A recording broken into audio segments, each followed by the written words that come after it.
우리가 알고 있던 생물학의 법칙, 이걸 완전히 새로 쓸 수 있는 시대가 온다면 어떨까요? 네, 오늘 바로 그 가능성을 현실로 만들고 있는 엄청난 기술이죠. 합성 게놈에 대해서 한번 이야기해 보려고 합니다.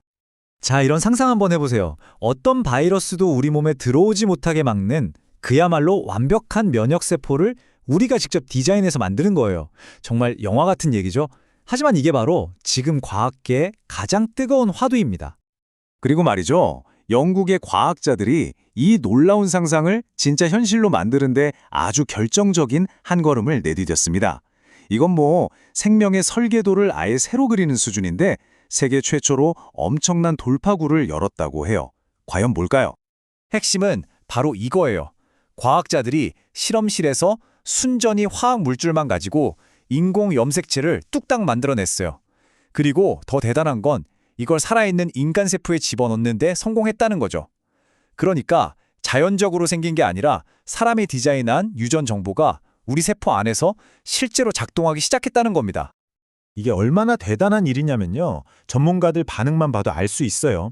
MIT의 제임스 콜린스 교수는 이걸 두고 합성인간 개놈공학의 길을 연 말 그대로 획기적인 단계다. 이렇게 평가했습니다. 그러니까 단순히 유전자 몇 개 고치는 수준이 아니라 아예 생명을 공학적으로 설계하는 새로운 시대의 문이 열렸다. 바로 이런 뜻입니다.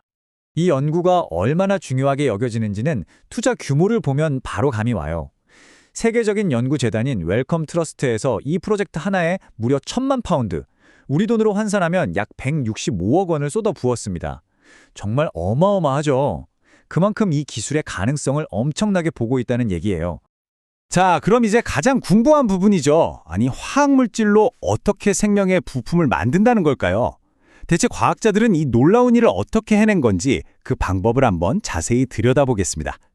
우선 합성 염색체라는 게 뭔지부터 알아야겠죠? 말 그대로예요.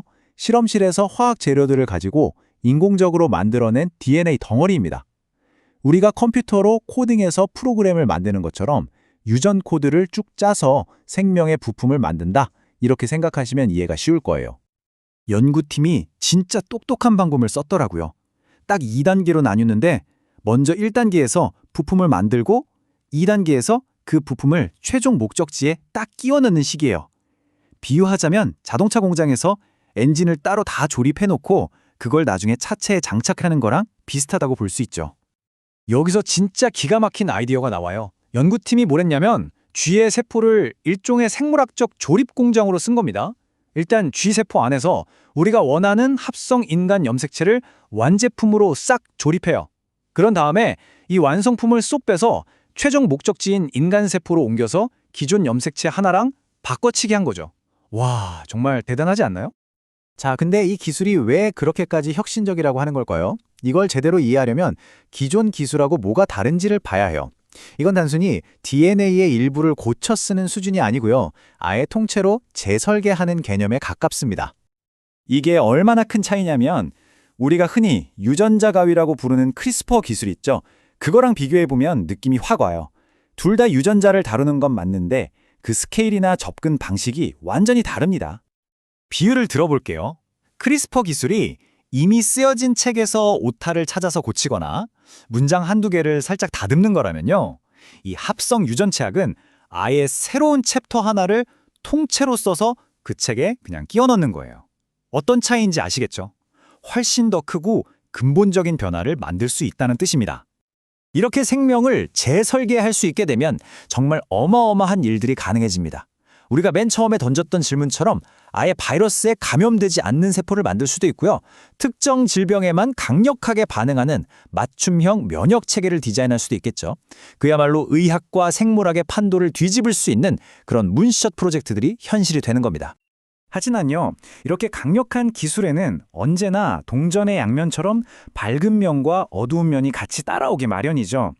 기술적으로 넘어야 할 산도 많지만 과연 인간이 어디까지 생명에 개입해도 되는가 하는 아주 근본적이고 어려운 윤리적인 질문들도 우리가 풀어야 할 숙제로 남아 있습니다. 특히 이건 생명의 가장 근본적인 부분을 다루는 거잖아요. 그래서 안전이 그 무엇보다도 중요합니다. 이 기술이 연구실 밖으로 나와서 실제 병원에서 쓰이려면 혹시라도 예상치 못한 부작용은 없는지, 아주 길고 깐깐한 안전성 검증 과정을 반드시 통과해야만 해요. 그래서 말이죠. 우리가 지금 이렇게 놀라운 발견에 대해 이야기하고는 있지만 이게 진짜 우리 생활에 의료 현장에 적용되려면 앞으로 최소 5년에서 10년, 아니 어쩌면 그보다 훨씬 더 오래 걸릴 수도 있습니다. 획기적인 발견이 우리 삶을 바꾸는 데는 그만큼 신중하고 긴 시간이 필요한 법이니까요. 자, 정리해보면 이래요. 이 기술은 지금 당장은 잠재력, 즉 가능성은 정말 높지만 그만큼 위험도 크고 상용화까지 시간도 오래 걸리는 딱 하이리스크, 하이리턴 분야라고 할 수 있죠. 엄청난 결과를 얻으려면 그에 따르는 위험과 시간도 감수해야 한다는 겁니다. 결국 이 모든 기술은 우리에게 아주 근본적인 질문 하나를 던지고 있습니다. 만약 우리 손으로 생명의 코드를 마음대로 다시 쓸 수 있게 된다면 과연 우리는 어디까지 선을 그어야 할까요?